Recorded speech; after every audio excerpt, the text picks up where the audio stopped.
जहां के इंसाफ की ख़ास मुलाकात में हमारे साथ फ़िलिस्तीनी सॉलिडरिटी फ़ोरम के जो है रूह रवा है फ़िरोज़ मीठी बोरवाला, जिन्होंने फ़िलिस्तीनी मज़लूमों के ख़िलाफ़ जो है हिंदुस्तान में मूवमेंट शुरू कर रखी है। और फ़िरोज़ मीठी बोरवाला ने इससे कबल भी कई अहम मूवमेंट चलाए थे, जैसे मस्जिद अक्सा में मुसलसल जो है इसराइल की जारियत और गुंडागर्दी के ख़िलाफ़ भी जो है वो मुसलसल मीडिया में बोलते हैं, तमाम चीज़ें जो है वो बताते हैं कि किस तरह से यानी इसराइल फ़िलिस्तीनियों पर जो है जुल्म कर रही है।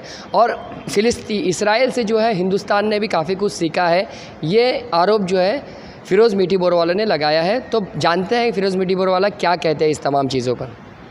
जी, ये जो कॉन्फ्रेंस आज हम लोग कर रहे हैं, ये लॉकडाउन और ये जो सब प्रॉब्लम्स हुए, मगर उसके बाद काफ़ी वक्त के बाद एक बड़ा कॉन्फ्रेंस हम लोग कर रहे हैं और वो सिलसिला चलेगा। उसका कॉन्टेक्स्ट ये भी है कि ये साल भारत और इजराइल के जो संबंध है उसके 30 साल ऑफिशियल जो सरकार टू सरकार संबंध है वो पूरे हो रहे। तो उसमें मानता हूँ कि मोदी सरकार उसको बड़े पैमाने पे मनाएगी।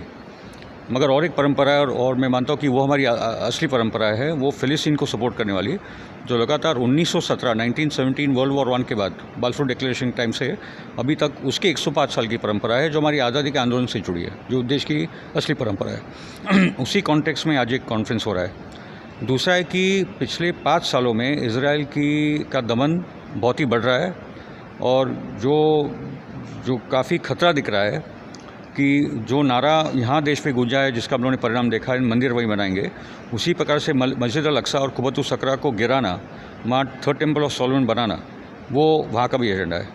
तो वहाँ का जो कट्टर यहूदी तबका है और यहाँ का जो कट्टर हिंदू तबका है आरएसएस वाला, उनमें जो एक समन्वय दिख रहा है जो हमारे देश के लिए खतरा है।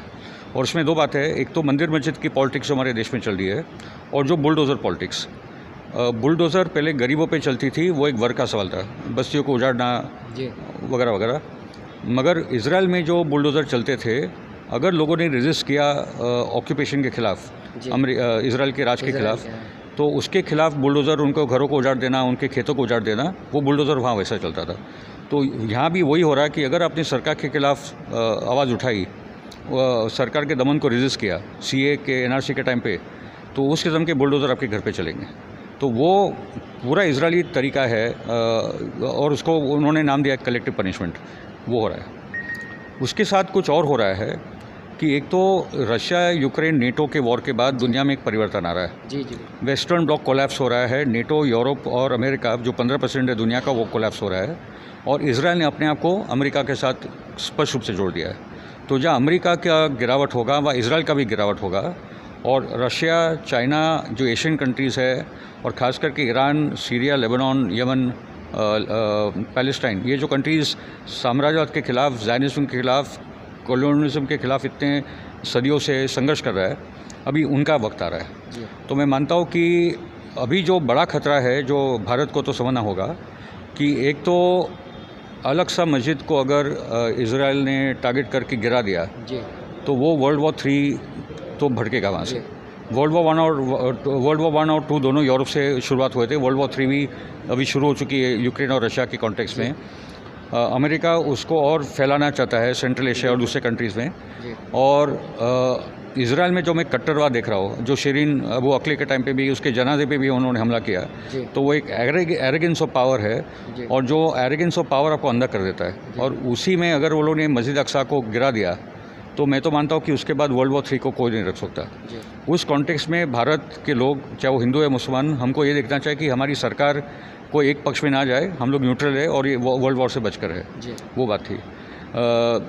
दूसरा था कि जो इजराइल का जो पूरा अपार्थाइड स्टेट है, अपार्थाइड का मतलब है कि एक तो रेसिज्म या भेदभाव समाज में होता है, मगर अगर आपकी भेदभाव को लेकर कानून बनते हैं, तो फिर वो अपार्थाइड स्टेट बनता है।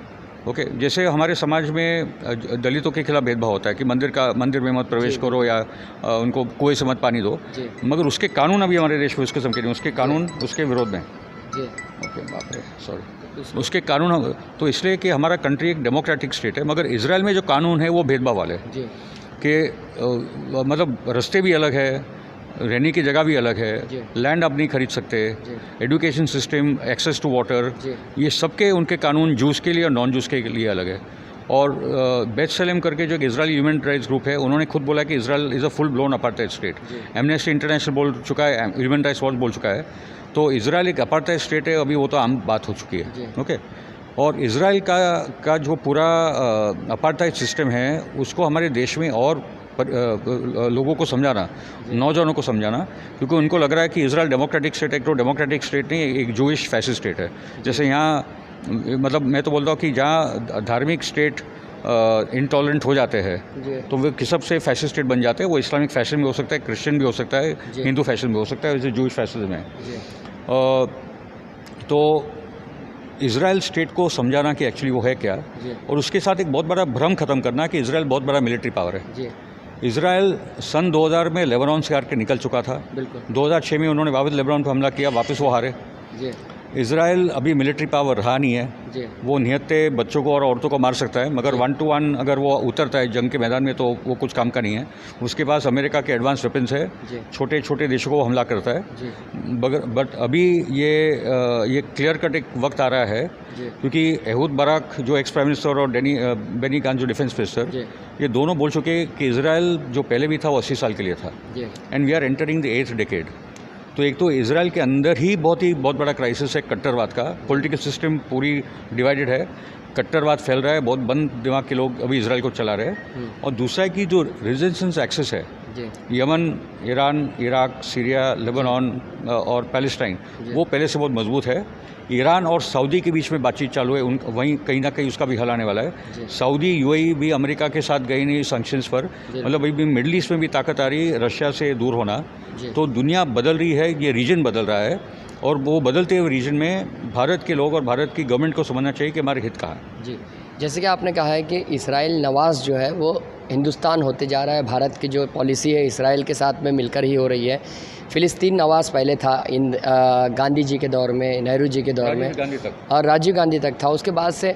तो अब आप हिंदुस्तान से क्या उम्मीद रखते हैं? जिस तरह से आपने कहा कि बाबरी मस्जिद की भी आपने हवाला दिया कि जिस तरह से बाबरी मस्जिद की शहादत हुई, वो अभी अगर उसी तरह से यानी वो लोग जो है यरूशलेम अल-अक्सा मस्जिद में जो है वो करने वाले हैं, तो क्या पूरा मामला है? अल-अक्सा मस्जिद की शहादत के बारे में आपने कहा है कि तीसरी आलमी जंग जो है वो शुरू हो जाएगी।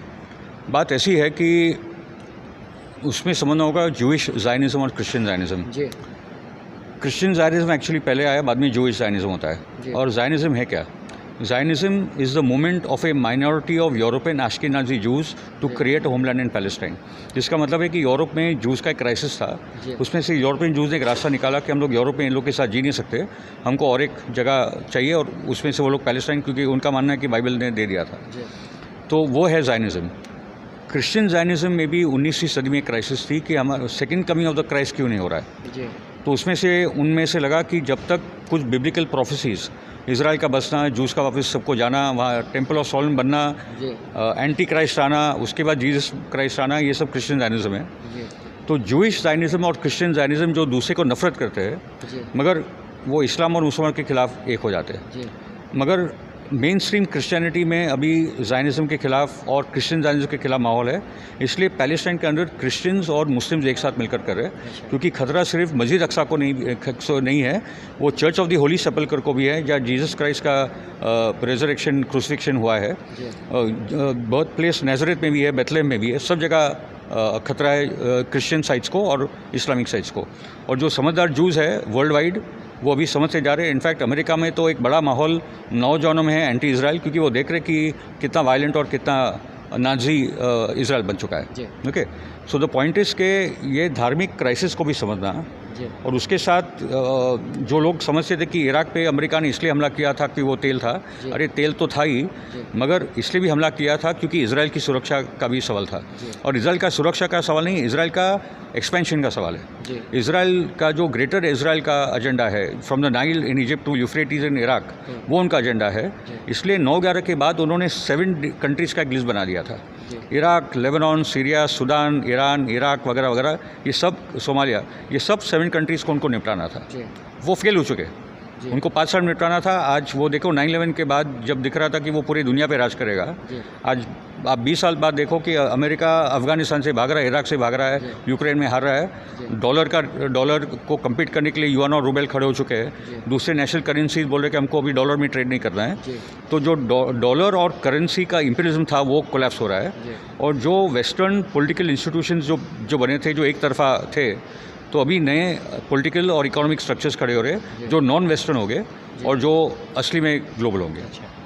ये तो फिरोज़ मीठीपुर वाले जो आलमी हालात पर बता रहे थे कि किस तरह से यानी फ़िलिस्तीनियों की जो है हमदर्दी हमें करनी चाहिए, क्योंकि फ़िलिस्तीन जो है एक मज़लूम मुल्क है और इसराइल जो है वह गासिब हो रहा है, मुसलसल जो है वह कब्ज़े कर रहा है। मस्जिद अक्सा पर कब्ज़ा करने की जो साजिश है उसको पूरा करने के लिए वो खूनी जंग भी कर रहा है, जहाँ का इंसाफ की खास